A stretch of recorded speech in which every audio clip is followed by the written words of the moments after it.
Welcome. I've got 2 o'clock, so we'll go ahead and get started because your time is valuable. And I'm really excited. We're doing our new Tax Talk Live. This is become a real staple product of us. What we're trying to do here, for those of you who this is your first time, is this is a discussion area where we're going to kind of start talking about a few questions, comments, concerns, ideas, and thoughts and things that are going on. And Hyman and I are here to kind of juice up the discussion and get things rolling. But this is your time. And so I want you to understand that the purpose of this discussion is to really allow everyone the opportunity to ask questions and participate. There are a couple of ways in which we do this. So I'm going to kind of lay out the guidelines of how this works so that you aren't, I don't know, caught off guard or confused by how things are happening and whatnot. It's pretty straightforward. Again, Hyman is my subject matter expert for today. He's my co-host and guide as we go through this learning journey and discussion journey together. Many of you are going to know a lot of other things. Hyman's going to make sure he's going to help me to answer some of the questions and begin some of the discussion points. He's also going to bring some questions forward because I am not an accountant myself, and so he's going to bring up some things that are happening now in his practice that he thinks might be valuable to have a discussion about it. The idea behind this is to build off the Tax Talk forum that we have online. If you've never been to our Tax Talk forum on the NSA website, I cannot encourage you strongly enough to go in there, take a look around. You may find answers or information given by your peers about everything from practice management to nuanced tax discussions to how to deal with clients. There's some great stuff in there. There are a lot of wonderful, smart people in there, and you can toss your question up and you'll always get some sort of response. That response is typically very helpful. And a lot of times, if you need extra help, what will happen is that the people who are on that discussion will follow up with you privately and give you a little more detail or information so that if it's a little bit more private and you can be a little more secure in your answers and responses. So what we're doing is trying to build on that here, create some discussion points, have a conversation. We're going to pull some items from the tax talk discussion. We're going to pull some other items that have been coming in through the NSA main phone center. And then Hyman has a couple of suggestions he's brought forward that we're also going to talk about. Some of you would like to have your faces shown on the Zoom call. We would love that. In order to do that, because we're using Zoom meetings and not Zoom webinar, what we're looking for is you'll get a request to be a panelist, and you just say yes. That doesn't mean you have to talk. You do not need to even participate. But if you'd like to show your beautiful faces, we'd love to see them online. So you can go ahead and say yes, I'd like to do that. Or you can put to Kemi in the chat that you'd like to show your face, and he'll walk you through the process and take care of you while the rest of the webinar is going on. Kemi Barleycorn is our manager of education, and he is working behind the scenes. He's making sure that everybody who is looking to gets on safely, and that if there is any issue, he'll attend to you. Just feel free to put any issues that you're having into the chat. He's also going to go ahead and mute you as you come in if you have forgotten to mute yourself. Don't worry about that. That's not us telling you you can't talk. That's just us putting you on mute for now so that the background noises don't get set all around. And Michelle, or Michael, I'm sorry. I will get to you in just 1 second. And what you just saw there, or what you should have seen just there, is that you can put up your hand. So if you'd like to be called on, you can either unmute yourself and just go ahead and speak. This is an informal gathering, or you can put your hand up like I believe it's Michael, and I'm sorry.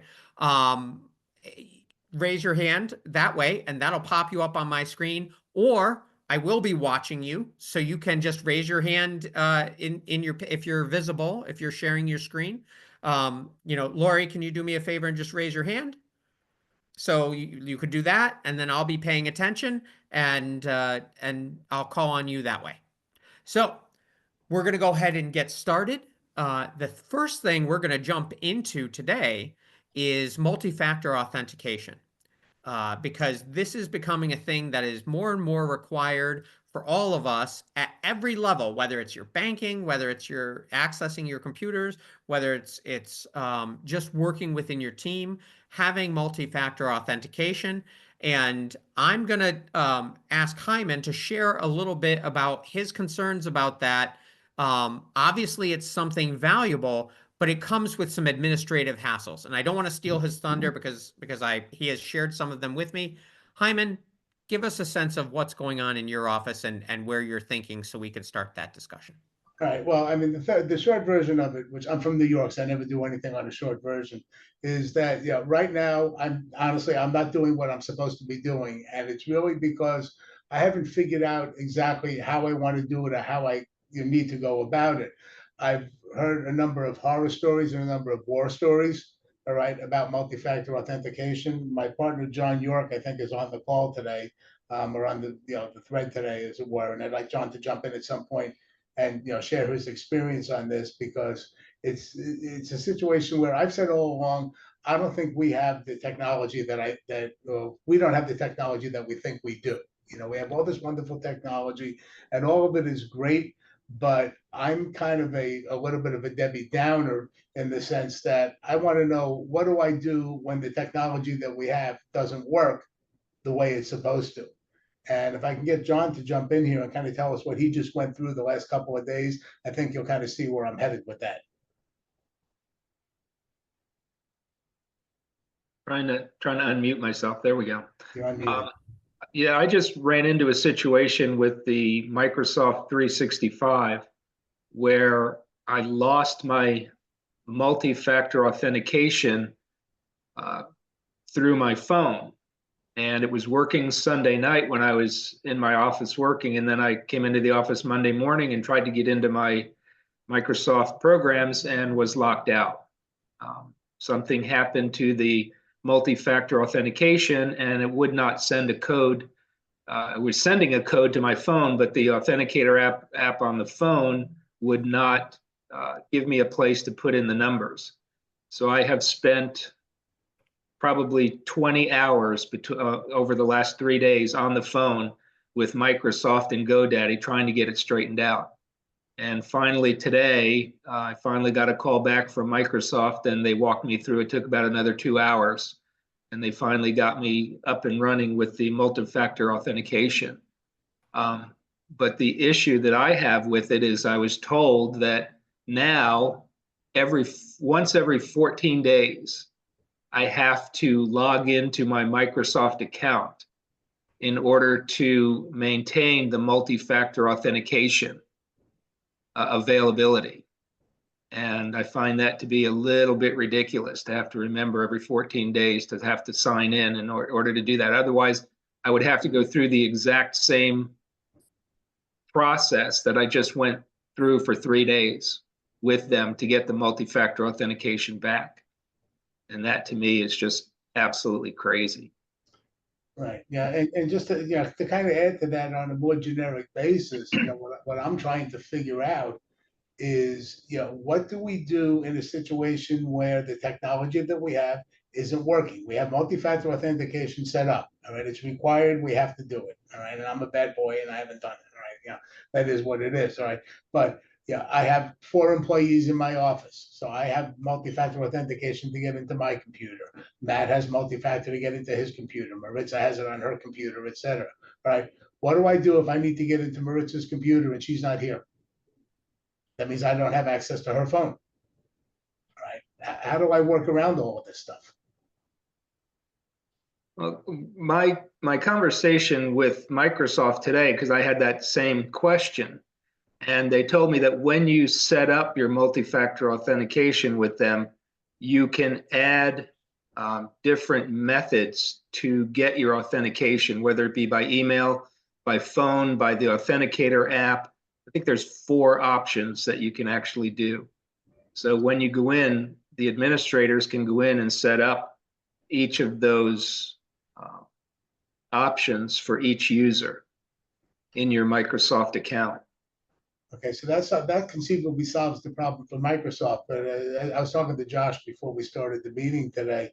Yeah, I don't have Microsoft Authenticator. I don't have the Microsoft Authenticator app on my phone, and I don't have to log in. I don't have to do multi-factor authentication to get into Microsoft. I just open up Office and I'm in, right? So I guess the part that I'm not understanding then is, why is that? Why does John have to do it and I don't? And they did not, I asked that question and they did not have an answer for me. They don't know. So John, do you mind if I ask you a couple questions? No, not at all. Are you able to do more than one phone in the phone recovery? So like what I'm envisioning is it possible for your employee to have or yourself to have your cell phone, but then to also list a second cell phone as possible recovery method? Or is it If only one cell phone? it's one cell phone per user.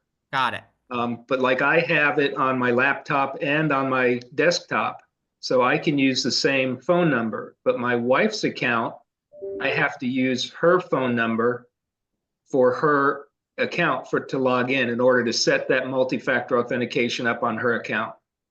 Got it. But what you were saying though is that you could also set up an email recovery system or the app. Now, again, we're focused on Microsoft on this one, but you considered, either you or Hyman considered having an administrative account that acts as the multi-factor piece, so that the cell phone works, but then there's also an email that can work that you two can control, so that because my concern is similar to Hyman's, which is what happens if somebody, is unavailable. They're on vacation, they leave, they win the lottery. What happens when that happens? Because we had that same thing happen in the national office, where someone left. It was the director of finance, and all of the access points were saved in a password vault. And so when I came in, I didn't even have access to I couldn't get the usernames and passwords. So I'm very sympathetic. Has anybody else experienced some of this or had any concerns about this? Kelly? Yeah, I mean, it's a nightmare. It's kind of like what you mentioned, Josh. I mean, I had a friend of mine, and she's a controller for a developer. She got sick and couldn't do work anymore, right? Well, she was the gatekeeper.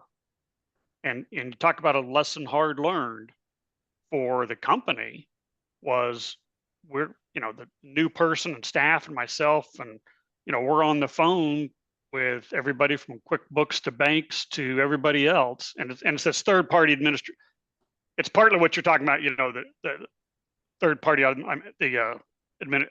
authorization, but it's also that control and access, right? Kind of what you're talking about, Josh, is where you have somebody holds all the keys to the kingdom and they're no longer there. And this lady, literally, she went severe cancer, just went south on her, right? And it was heartbreaking and wrenching because we all knew her and knew her well. I've known her for probably 20 years. But how does business go on? And that's kind of that almost succession planning kind of mentality, right? What happens if Josh can't get out of bed and he's laying in the ER tomorrow, right? Who's going to turn the lights on at the business? And Yeah. Rondi, Yeah. I have Rondi here on the chat who uses Authy as your two-factor authentication, and you like it. Rondi, would you mind sharing your experience and what you like about it and how it's working, and are you at all concerned with either other employees or other staff members?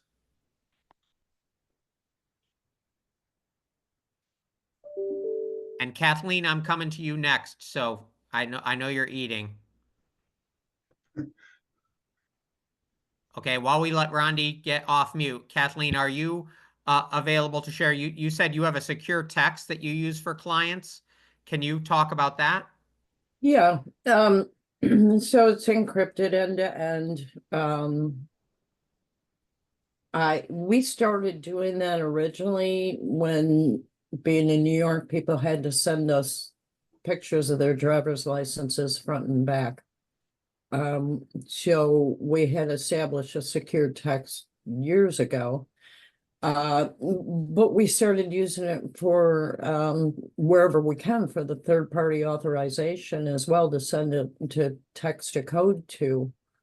Not all of them will let us set up a text as a backup method, but wherever we can. Otherwise, we choose email, and I think we all have access to our email on our phones. The other thing that we were doing for a time before I found another secure text provider was I was paying Verizon, I think $30 a month to hang another phone off my account. We just kept it in the office and used that for verification. Okay.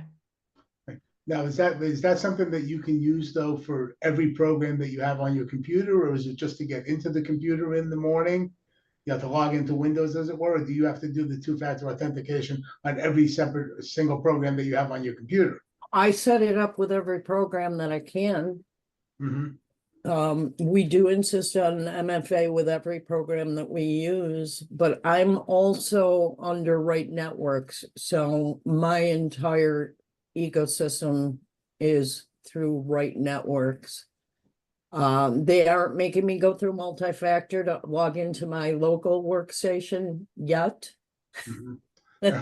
Yeah, the But operative to would be, yeah, log into their cloud server, yeah, absolutely. And yeah, so I have probably 4 or 5 different apps on my phone because the banks all use different ones. I try to put everything through Duo that I can. Because that's who Right Networks goes through. So that's the one I constantly have open. So if any of my sites or my banks allow for Duo, I put them through there and then I use a text as an emergency backup. Kathleen, I've got Maria and Marcel. Yeah, Marcel. I hope I'm pronouncing that right. Who are asking what secure text you're using, if you wouldn't mind, if you don't mind sharing. I'm using Textedly right now. Textedly. Wonderful. Thank you. Yeah, I will probably be switching that off. My practice management software will be allowing secure text directly through them. So I'll be switching off that. Oh, nice. Very good. All right. We're going to go ahead and keep moving along. I know that that doesn't answer your question.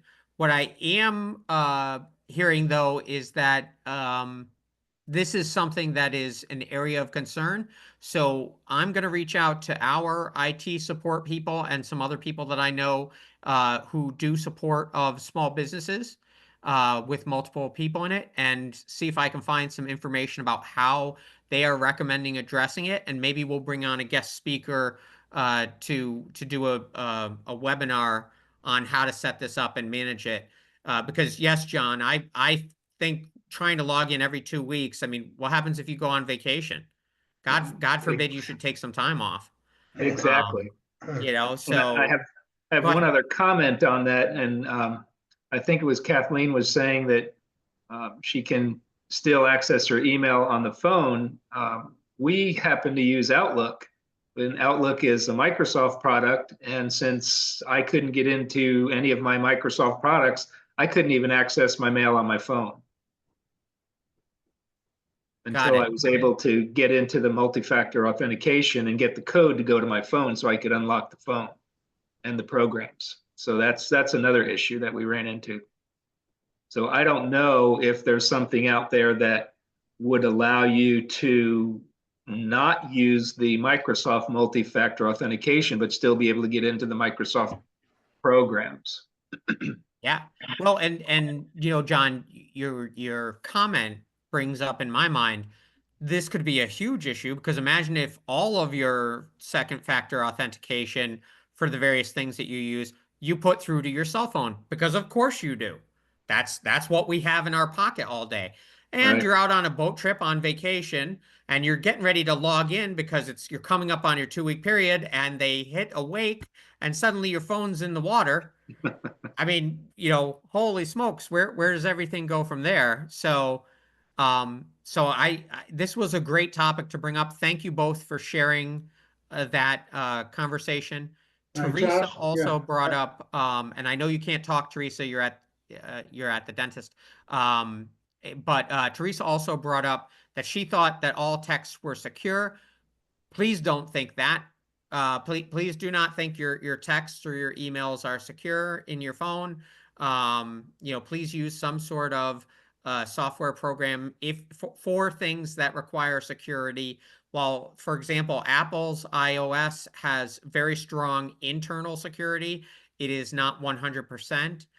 So just be thoughtful about that as you're engaging, just like you would about your email. Your email is not secure, and you all know this, so that's why you use, Verifile or some other secure email piece as well.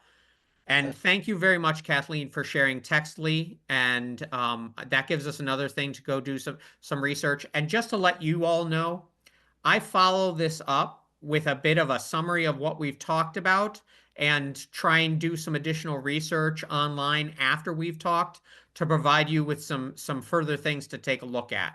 So that'll be coming out in next week after we've had this. Hyman? Yeah, Josh, I was gonna say also, I mean, yeah, the other thing that I guess concerns me a little bit, I mean, there are two things, one is, again, there are programs out there that don't have the multi-factor authentication available in them, all right? Our practice management software, as far as I know, I haven't seen anything that says that it's required. Our practice management software has all of our client information in it, names, addresses, social security numbers, birth dates, the whole kit and caboodle. And there's no multi-factor authentication required to get into that program. All right. So that's the first thing that kind of concerns me a little bit. All right. The other thing is, and you kind of hit on this a little bit too. Now that multi-factor authentication is required across the board, for us, it seems like, and I hate to make this like the ERC mills because it's not the same thing, but all of a sudden there's 50 different companies out there that are doing multi-factor authentication. So how secure are they? Like you said, Right. email is not Right. secure. Kathleen mentioned the name of a company that I've never heard of. All right. How secure are they? Right. When you get right down to it. Right. So is it any more secure than doing nothing at all? I don't know. And I guess it's probably a little more secure. But how do you pick the company? I mean, I'd like to think that Microsoft, would be on the top of that heap. Given the size of the company, I'd like to think that Apple, would be on the top of the heap, given the size of the company. But then listen what John just went through with Microsoft. Right. So these are great points. And Yeah. similarly, using password vaults seems like a great idea. You don't have to worry about your password, trying to remember a password that's a random set of digits and whatever. But what do you do if you forget how to get into the password vault, or if you need to let somebody else have access to your system? These are great questions. These are great questions. Sorry, hang on one second.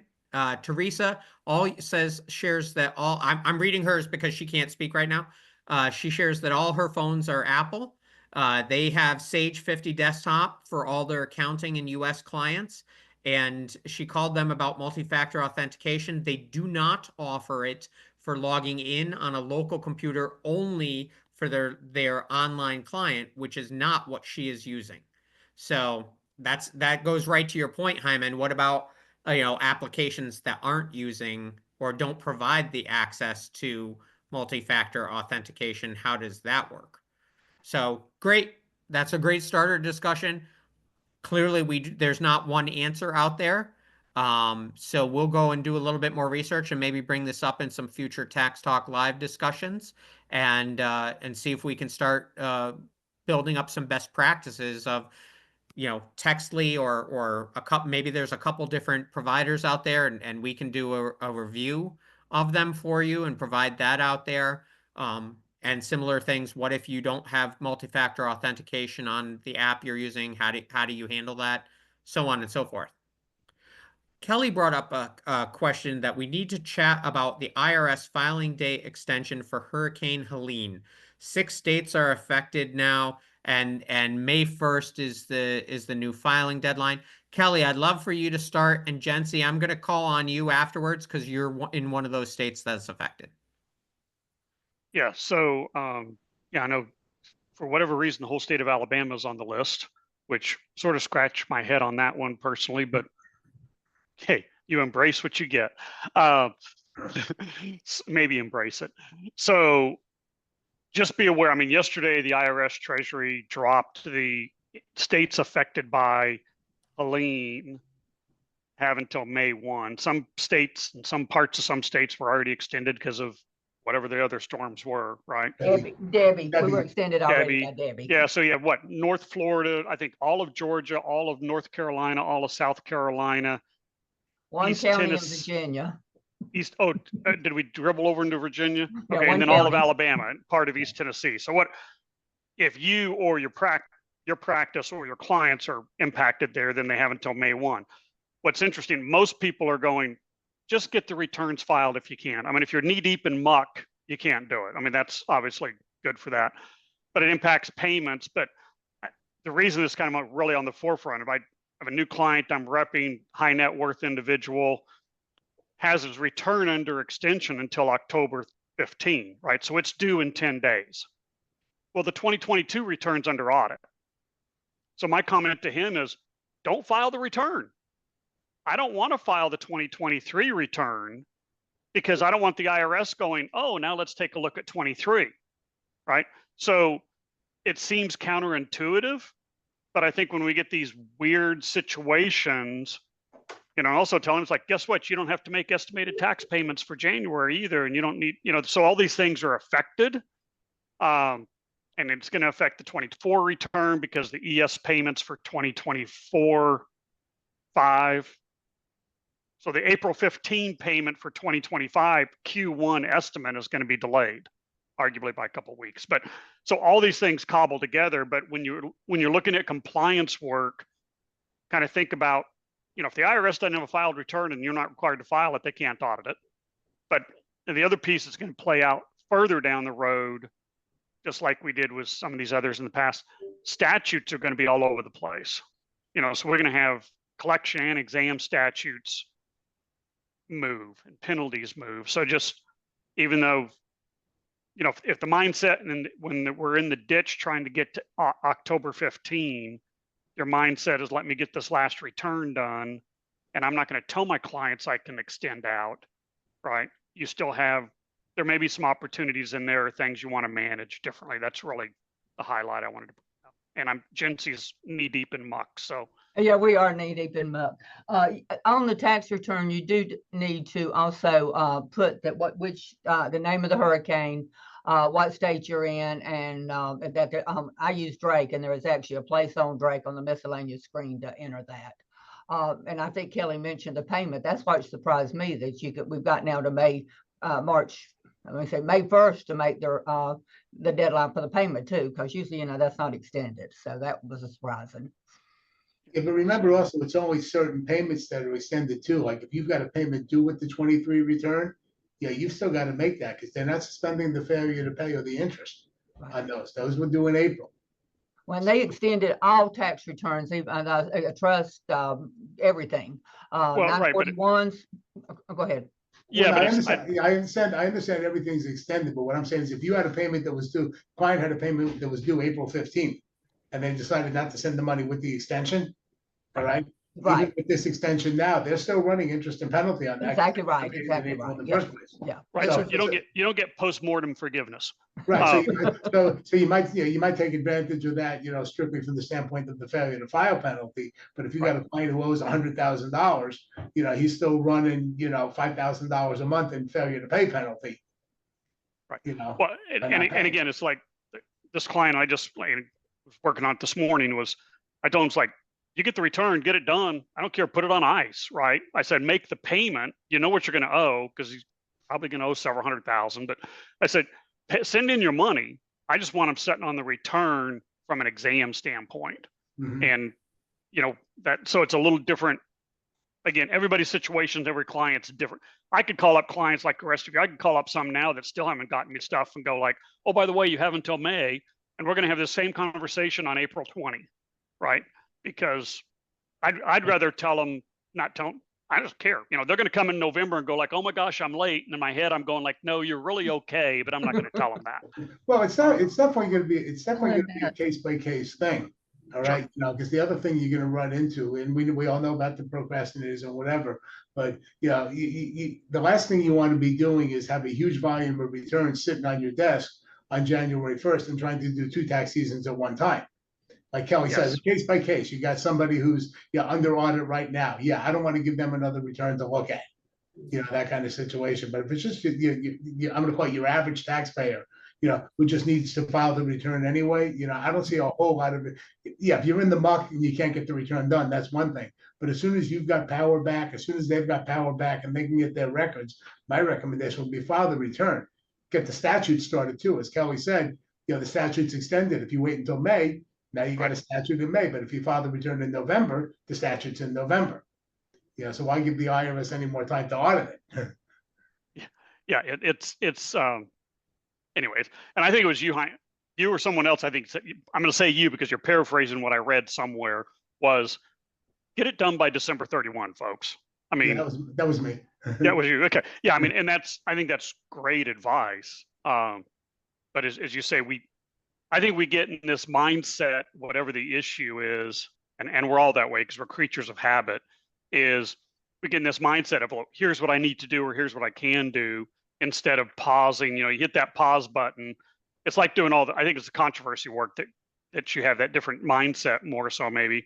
Like you is when I look at it, it's like everybody's a unique puzzle, right? You just can't be production.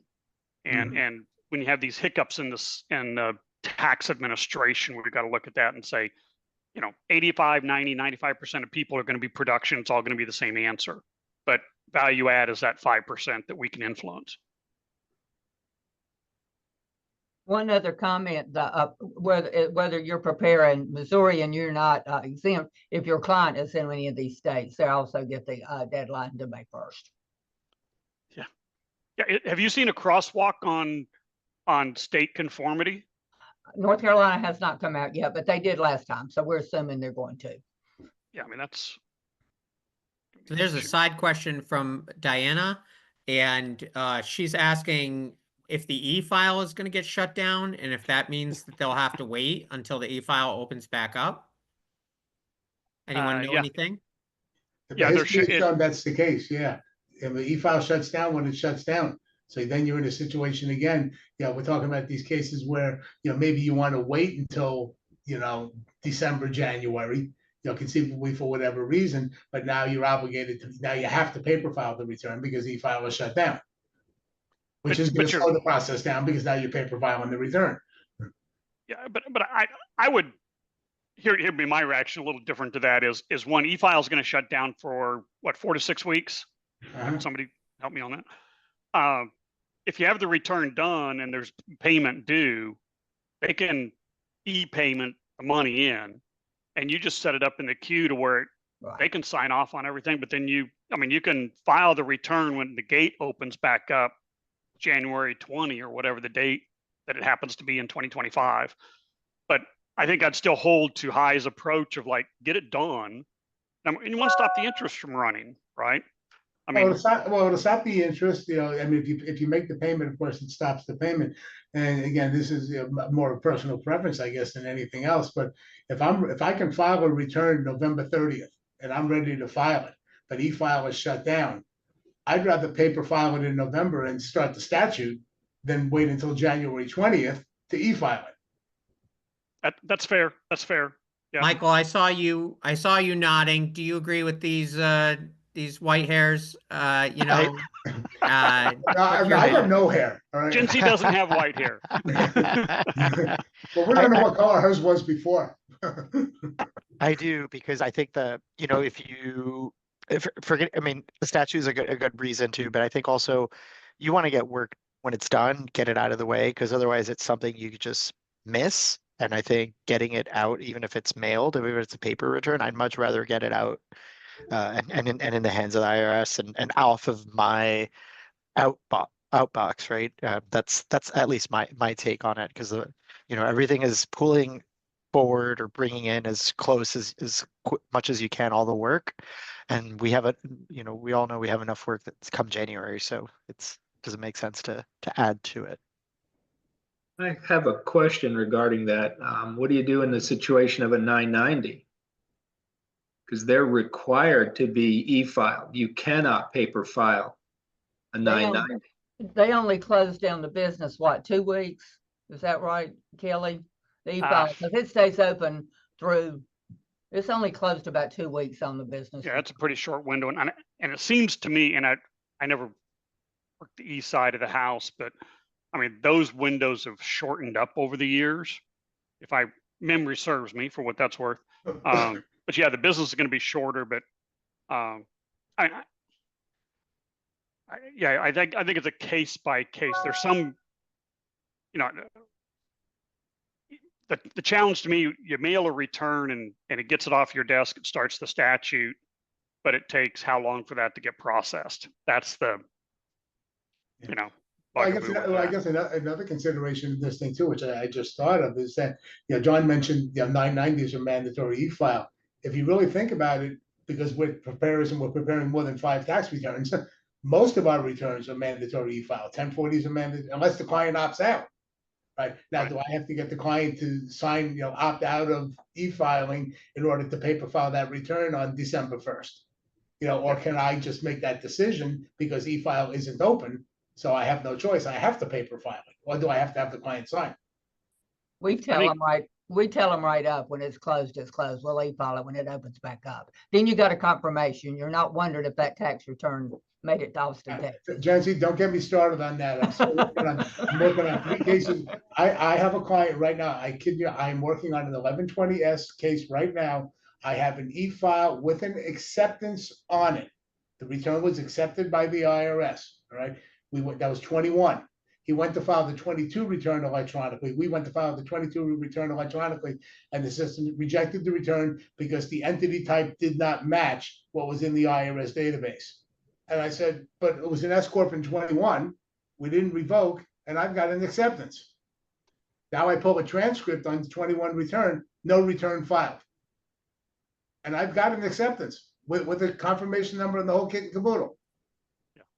Identity theft cases are the same thing. You'll get an acceptance on an identity theft case, right? Yeah. Then it kicks out later on for an identity theft.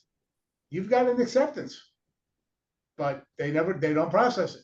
So I want to go back and make sure that I thanked Diana for sharing in the chat. So thank you very much. And Teresa shared in the chat that considering her recent experience with paper filed returns, she'll never again file a return, mail in a return, unless there is absolutely no other option. So I don't know how those of you feel about that. We don't have enough time. Got it. Well, I mean, it's like High's comment. I'm working with a client now. They e-filed through the fire system 1099s, accepted, acceptance number, everything. The IRS advocate as well as operations cannot see the 1099s. We don't see them on IRP or on the wage and income transcripts, and they can't even see them on the business side of the record keeping. So they went into some black hole somewhere, and we don't know yet. It's right. Yeah, and we're actually arguing on this S Corp that we're dealing with right now. We're arguing because the IRS, of course, is trying to assess this huge failure to file penalty for the other thing.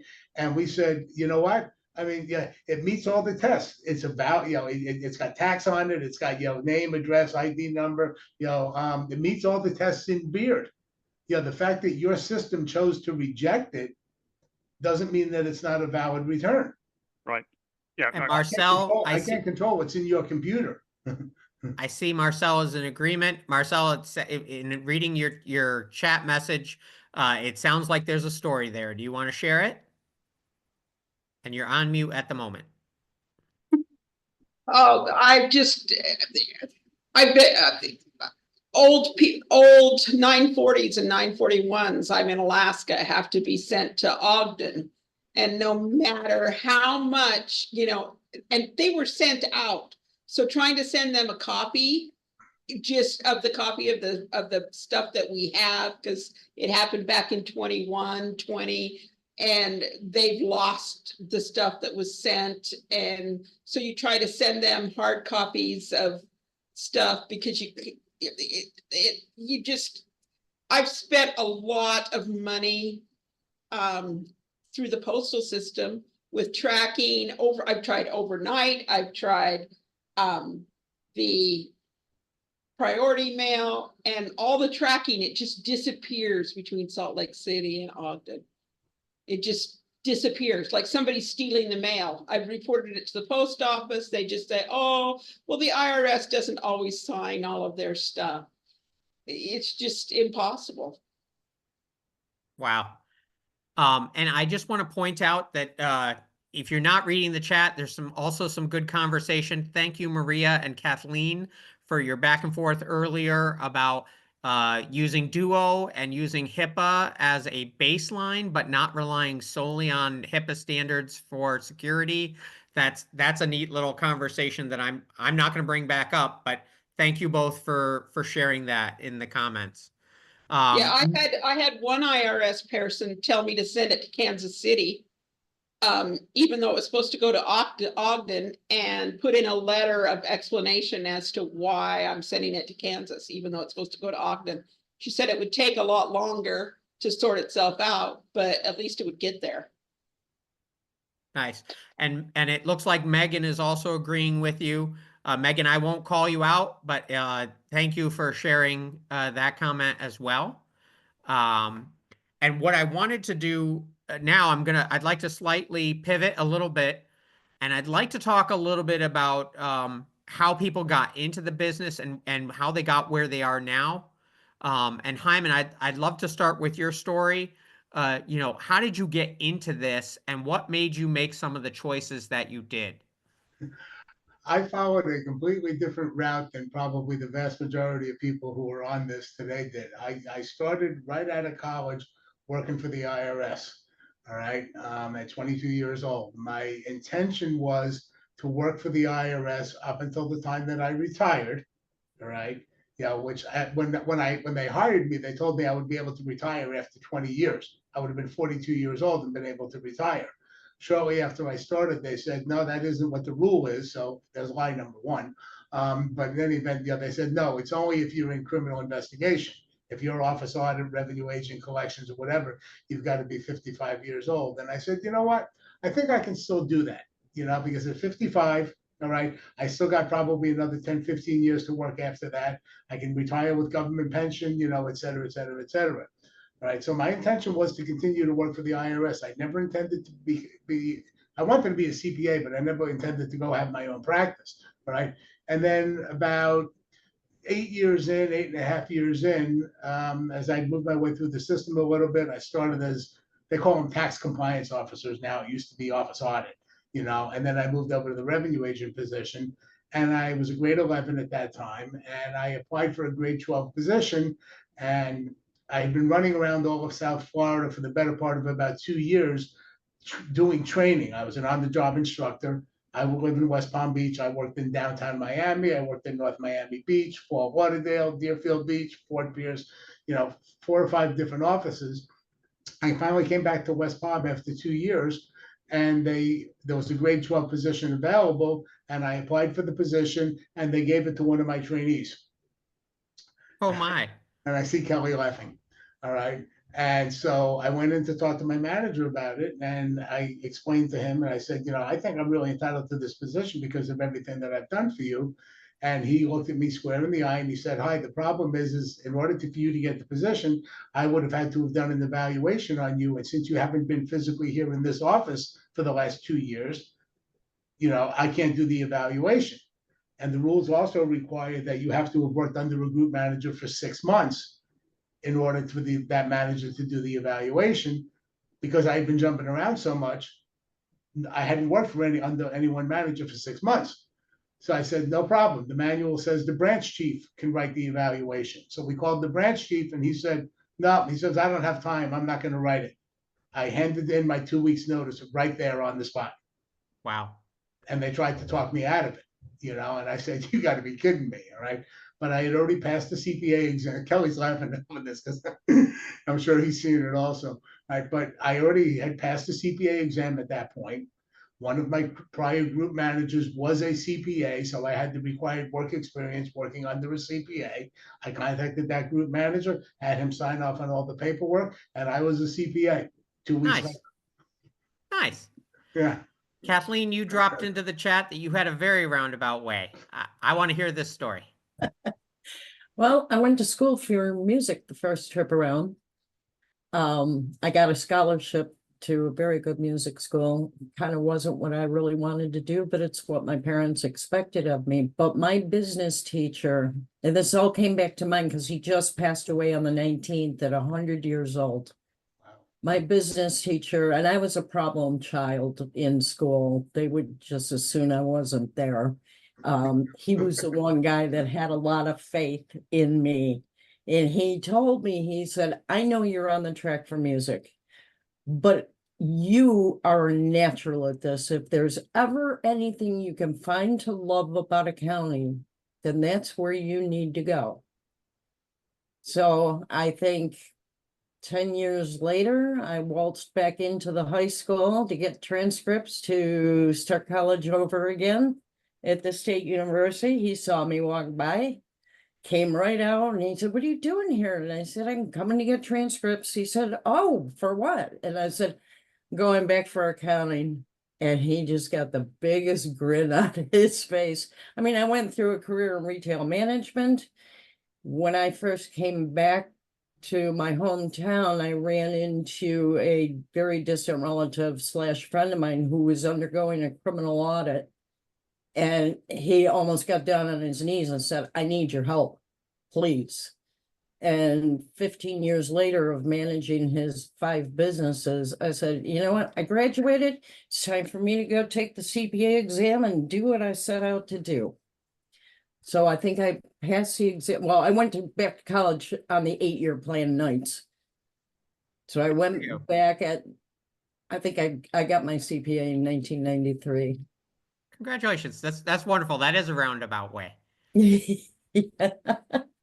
John York, I'm going to call on you. How'd you get involved here? Well, when I went to school and got the accounting degree, and then took the exam, and actually Hi and I met while we were going down to Miami, taking the Becker CPA review course. And I had gotten out of school and went to work for a local firm down in Pompano Beach. And then the partners got into a big fight, and they all started splitting up, and everybody was just scattering like roaches all over the place. And I ended up moving up to West Palm Beach and got a job with a regional accounting firm. And then those partners started having issues. So I said, you know what? I can do this for them. I can do it for myself. So I went out on my own, and then Hi and I had kept in touch. And then eventually we got together and formed the partnership. Nice. All right, Jency, how'd you get involved in this? Because you have a different way than what we've heard so far, I know. Yeah, I got married real young and I needed to help support children and stuff. I went back to school at night. I was working for a company and the accountant was 82, and the employer told me he would pay for me to go to college if I would do his accounting, and that's how we started out. I started in a little bitty one-room office beside a furniture store and tire shop. And I still have some of those same clients almost 50 years later. That's wonderful. It is. It's been a really good career. It really has been good. Maria, can I call on you? Do you mind sharing your story? I was going to be a doctor.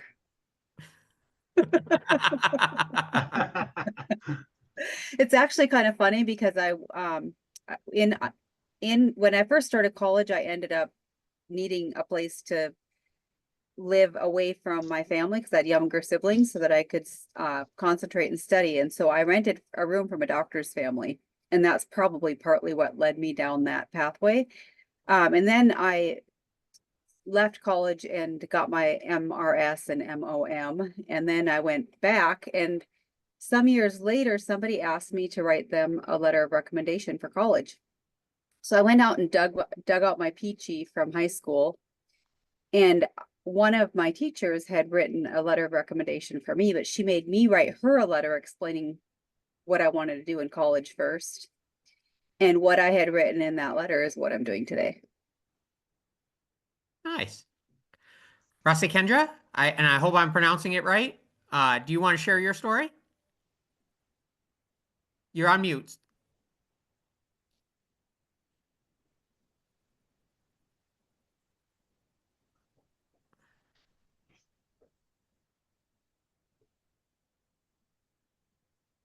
There you Can you go. hear me? Yep. Okay. Well, I'm from Fiji Islands. I was a school teacher back in Fiji Islands. Came to States in 1978, and I worked for the Sacramento County as an accounts executive. And while I was still working for the county, friends, I was preparing taxes at the time on the side. So my friends kept on saying that you're so good at it, why don't you start up your own business? That was a scary thought, but I did start it. I started, and I'm so glad that I did. From 1981, I'm still an owner of a company, my own company, and we are doing taxes, bookkeeping, payroll, and all those things. My wife is a payroll specialist.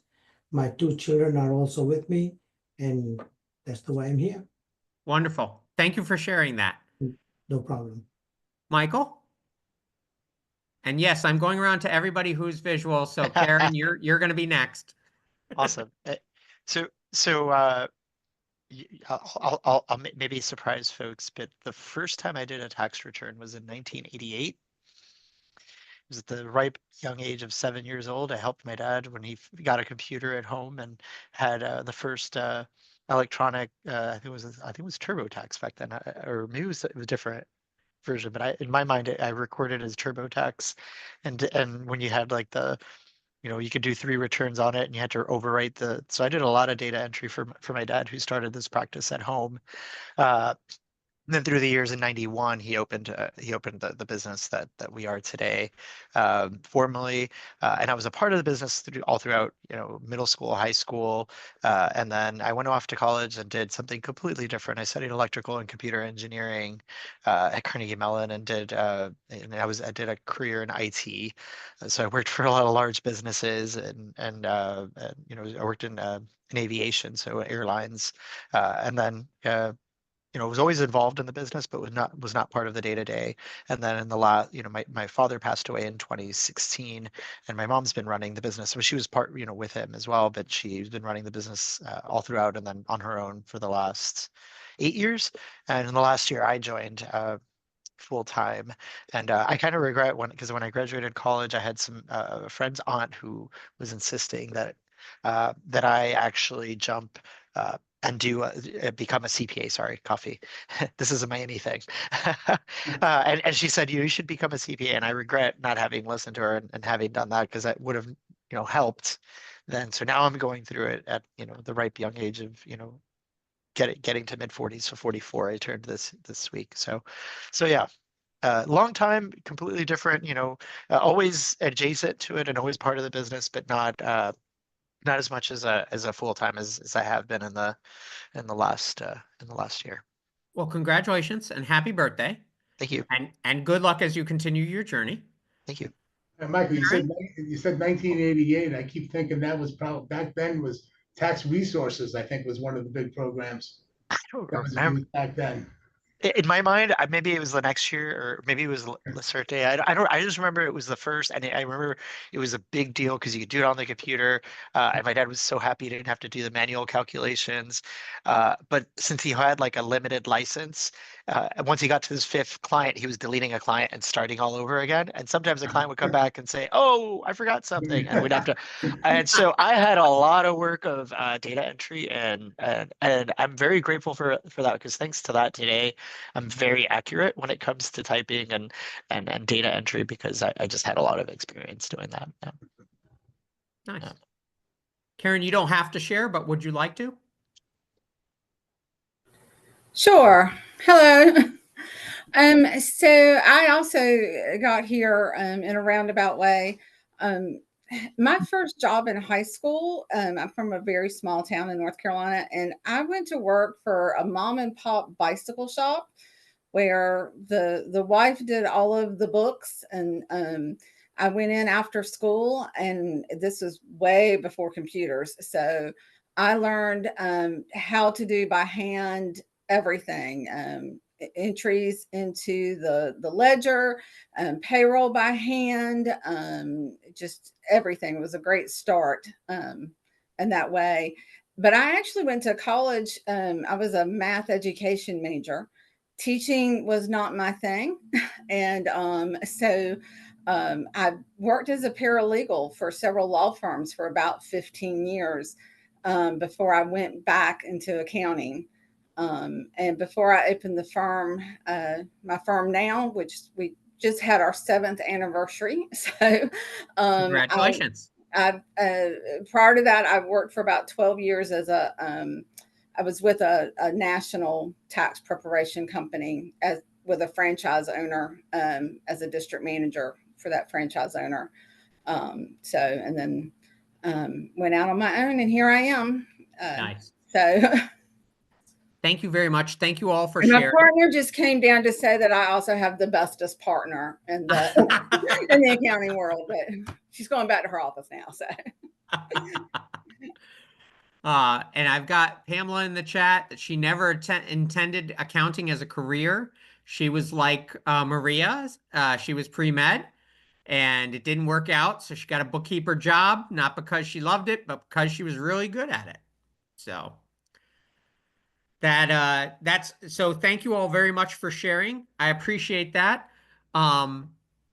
What I want to do now is I'm gonna steal the last 4 minutes, and I'm really glad you're all on mute because you're all gonna groan when I'm gonna mention the topic I wanna bring up, because I know you don't want to learn any new technologies.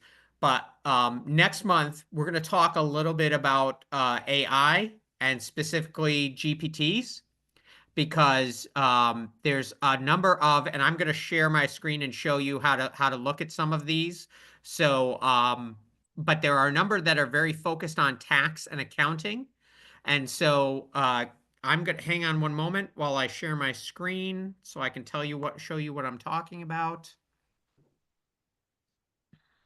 Here we go. And share. Okay. And so I'm in Chat GPT right now. And for those of you who have not even tried this, and I will tell you, I was resistant.